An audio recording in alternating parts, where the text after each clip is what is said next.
Did you know that sometimes the biggest test of courage isn't doing something dangerous, but walking away from it? 10-year-old Maya was at the playground when some older kids pointed to a ball stuck behind the school fence.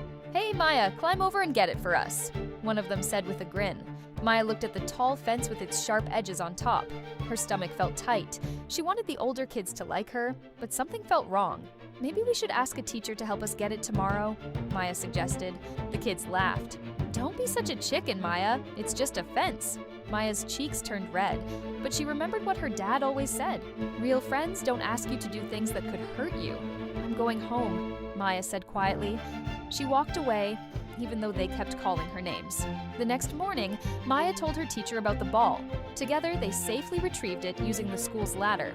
"You made the right choice, Maya," her teacher said. "That fence could have seriously hurt you." Maya smiled.